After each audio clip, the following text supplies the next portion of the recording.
মানুষ বলছে।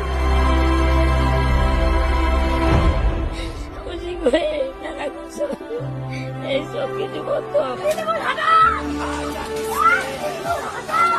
मैं जेल भी खाती, मेरा घर पे बम मारी, मेरा खून का मुझे बहुत कुछ सहना पड़ा, किंतु इंसाफ नहीं मिला। এই যে মাথাটা আসলাই আছে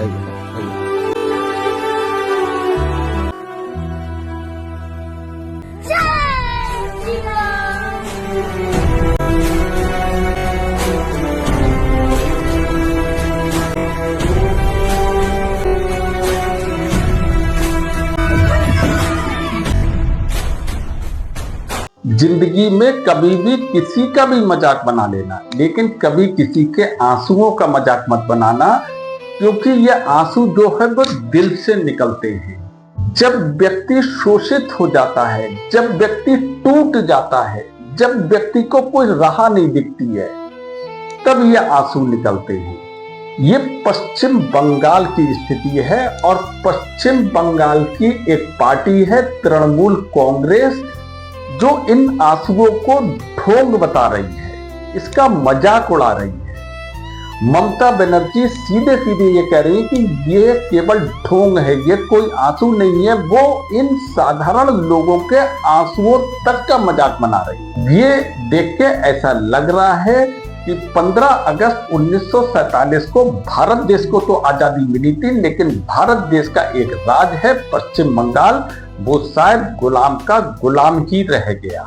पश्चिम बंगाल को 79 साल बाद आजादी मिली है। इन वहां के नागरिकों को वहां की मौजूदा सरकारों ने 79 साल तक इतना दबाया, इतना कुचला। टीएमसी के गुंडे सरेआम घर से बहू बेटियों को उठा ले जाते थे, उनका रेप करते थे, उनकी जमीन छीन लेते थे, उनकी दुकानें छीन लेते थे, मतलब उन्हें एक एक दाने तक को तरसा देते थे। ये आलम पश्चिम बंगाल का था। अगर शायद 4 मई 2026 को बीजेपी वहां से चुनाव नहीं जीती होती तो शायद पूरे देश को इनकी स्थिति पता ही नहीं लग पाती, क्योंकि ये लोग इतने डरे हुए थे, इतने भयभीत थे, ये अपने मुंह से अपने खिलाफ होने वाले अत्याचारों का विरोध ही नहीं कर पाते थे।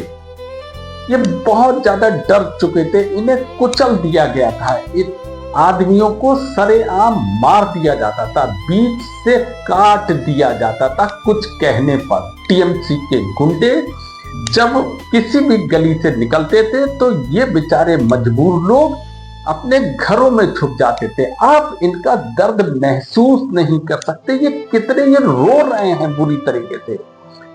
ये कोई नौटंकी नहीं है, ये दिल से निकले हुए आंसू हैं।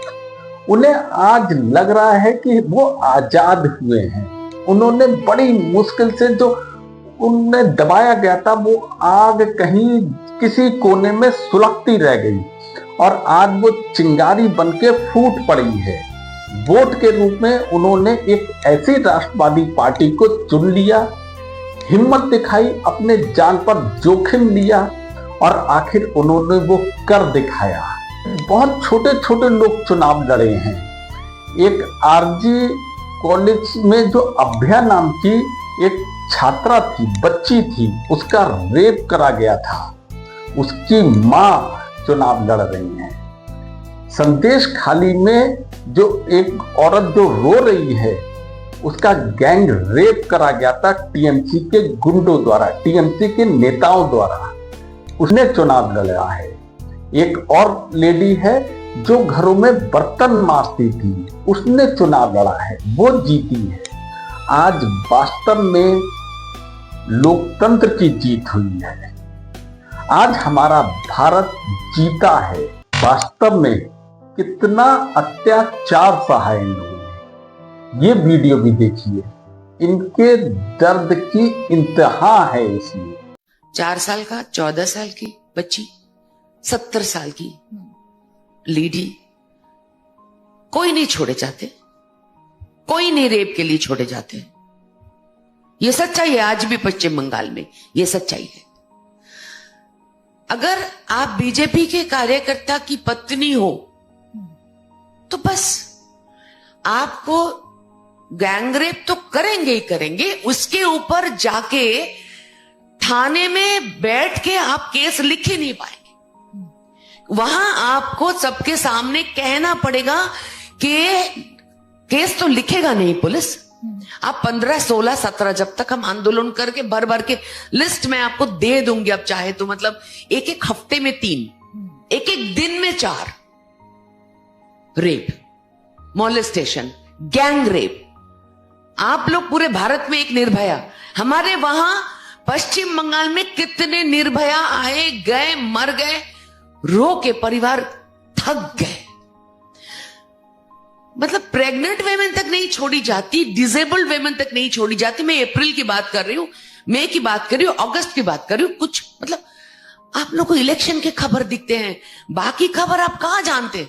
जिस प्रदेश में मुख्य विपक्षी पार्टी का होना एक अपराध है,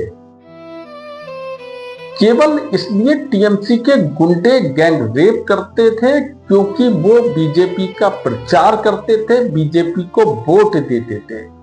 कितनी शर्मनाक बात है। और हमारे देश की अदालतें चुप बैठी रही, कुछ नहीं किया।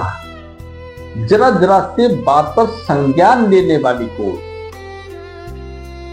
अपराधियों के लिए रात में खुलने वाली कोर्ट, इन लोगों के दर्द की बात पता ही नहीं लग पाई कोर्ट को, या कभी कोर्ट ने सोचा ही नहीं।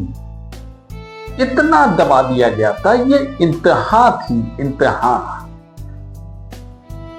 आप सोचिए, किसी घर की बहू, बेटी, बहन को जब सामने उठा ले जाना और उसका रेप करना, गैंग रेप करना, अगर आप सोचेंगे भी ना, सोच के देखो, आंखें बंद करके सोचना, कितनी पीड़ादायक बात होती है। मौत से भी ज्यादा बदतर स्थिति होती है। किसी घर के मर्द को उठा ले जाना और सरेआम उसका कत्ल कर देना, और उसके बाद पुलिस उसकी एफआईआर तक दर्ज ना करे। कहां जाए? अगर वो कोशिश करे न्याय मांगने की, तो उसका कत्ल करना, उसके पूरे खानदान का कत्ल कर देना, ये स्थिति थी। केवल एक धर्म तृणमूल के लिए मायने रखता था, वो था मुस्लिम धर्म। हिंदुओं की बुरी स्थिति कर रखी थी तृणमूल कांग्रेस ने। टीएमसी के गुंडे आतंकवादी बन चुके थे। ये तृणमूल कांग्रेस कोई पार्टी नहीं है, ये जैसे किसी टाइम में एक सिमी आतंकवादी संगठन था, ये उसी तरीके का आतंकवादी संगठन है, और उसकी मुखिया ममता बनर्जी है। मैं जिम्मेदारी के साथ ये कह रहा हूं। ये सोचना पड़ेगा हमारे देश को, हमारे देश के न्यायालयों को इस पे डिसाइड करना होगा। क्या ममता बनर्जी को फांसी नहीं लगाई जाना चाहिए? क्या टीएमसी को गुंडों को सजा नहीं दी जानी चाहिए जिन्होंने इस तरीके का शोषण करा अपने देश की जनता पर? क्या हमारे देश के ये नागरिक नहीं थे? क्या हमारा फर्ज नहीं है इन्हें न्याय दिलाना? अगर बीजेपी आज नहीं आई होती पश्चिम बंगाल में, क्या इन लोगों का दर्द किसी को पता लग पाता कि किस स्थिति में वो जी रहे थे, जहां पर एक पार्टी ने हिंदुओं की आस्था तक पे चोट कर दी, मंदिर के दरवाजे बंद करवा दिए गए 15 साल तक। पश्चिम बंगाल की जो मुख्य पूजा है वो देवी पूजा है, वहां पे शोभा यात्रा निकाली जाती है, उसको बंद करवा दिया गया। क्या कोर्ट आंख मीच के बैठी रही स्वतः संज्ञान लेने वाली? इतना ज्यादा तुष्टीकरण पश्चिम बंगाल में था। तभी मैं कह रहा हूं 15 अगस्त 1947 को भारत देश को आजादी मिली थी, लेकिन 26 मई 2026 को पश्चिम बंगाल को आजादी। मैं कुछ और वीडियो दिखाता हूं, फिर बात करें। हम बस ये कहना चाहेंगे कि आपने हमारे लंबे केश देखे थे। मैं सुबह से, मैं यहाँ जब से आई हूँ बैठी हूँ, आंसू रोक नहीं पा रही हूँ। आप सबने मेरे लंबे केश देखे थे। पश्चिम बंगाल की परिस्थिति ऐसे हो गई है कि ये जगह ऐसा नहीं है कहने की, लेकिन माओ को, बहुओं को, बेटियों को ऐसे परिस्थिति ना हो कि मल्टीपल ब्रेन हेमरेज जिसकी वजह से बाल काट देने पड़ते हैं, इतनी पिटाई पड़ती है। तो आप कुछ करिए पश्चिम बंगाल के लिए, आप कुछ करिए बापूजी पश्चिम बंगाल के लिए। आपको शर्म आई या नहीं आई? आना भी चाहिए। हर उस नागरिक को शर्म आना चाहिए, हर एक नेता को शर्म आना चाहिए, हर एक विपक्षी पार्टी को शर्म आना चाहिए। इस कृत्य पर राहुल गांधी को शर्म आना चाहिए, अखिलेश यादव को शर्म आना चाहिए, तेजस्वी यादव को शर्म आना चाहिए, अरविंद केजरीवाल को शर्म आना चाहिए, जो जरा जरा सी बातों पर अपने तुरंत बयान जारी करते, तुरंत ट्वीट देते हैं। क्या ये सब देख के क्या राहुल गांधी, अखिलेश यादव, तेजस्वी यादव, अरविंद केजरीवाल, तमाम नेता ने एक भी बयान दिया? क्या उनके मुंह से एक फूटा शब्द निकला कि ये गलत हुआ था इन लोगों के साथ? ऐसा नहीं होना चाहिए था। और अगर किसी ने ऐसा किया तो उसे कड़ी से कड़ी सजा मिलनी चाहिए। क्या यही हमारा देश था? क्या इसी को हम लोकतंत्र कहते थे कि लोकतंत्र है हमारे देश में? क्या ये लोकतंत्र है? ये लोकतंत्र का मजाक है। पहचानो इन सारे नेताओं को, आंखों में बसा लो। सोचना, अगर आज इन लोगों ने कुछ नहीं बोला इस कृत्य पर, तो ये लोग भी वही करेंगे जो ममता बनर्जी जैसे आतंकवादी संगठन ने करा है।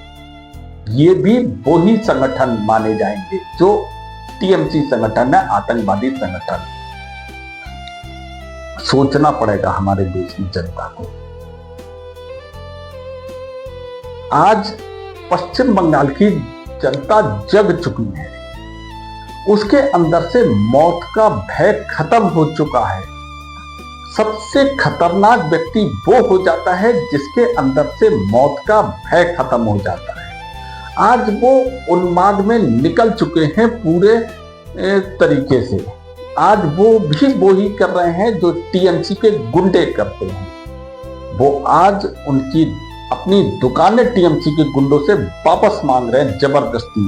कोई आग्रह नहीं किया जाता है, जबरदस्ती दुकानें वापस ले रहे हैं, जबरदस्ती अपनी बहू बेटियों को वापस ले रहे हैं, जबरदस्ती अपनी जमीनें वापस ले रहे हैं। जितनी भी जबरदस्ती उनके संग में करी गई थी वो सारा का सारा हिसाब किताब कर रहे हैं, क्योंकि उनके अंदर से मौत का भय खत्म हो गया। जो उन्हें मौत का भय दिखाया गया सालों साल, आज वो महाकाली का रूप ले चुके हैं। आज पूरा पश्चिम बंगाल केसरी रंग में रंग चुका है। जय श्री राम के नारे लग रहे हैं, लोग झूम रहे हैं, लोगों के आंखों से आंसू निकल रहा है, वो पीड़ा निकल रही है। जिस प्रदेश में जय श्री राम का नाम लेना एक गाली माना जाता था, आज वो लोग खुल के बोल रहे हैं। जहां की मुखिया जय श्री राम के नारे से चिढ़ जाती थी। पहले ये वीडियो देखते हैं फिर बात करें।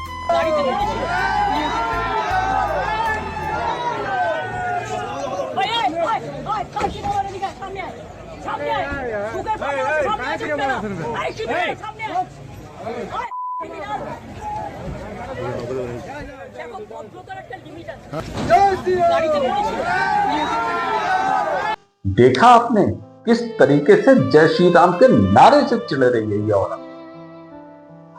जो हमारे देश के मर्यादा पुरुषोत्तम हैं, जो हमारे देश के भगवान हैं, जो हमारे कण कण में बसते हैं, उनके नाम से ये औरत चिढ़ रही है। ये ममता खातून, ये बांग्लादेशी औरत है, या हमारे देश की नहीं हो सकती। लेकिन अब पश्चिम बंगाल की जनता जग चुकी है, अब उसके अंदर की आग धधक चुकी है और इसके संग में भी वैसा ही हिसाब होगा। जैसा इसने करा था। जो इसने बोया है वो ही अब ये काटेगी।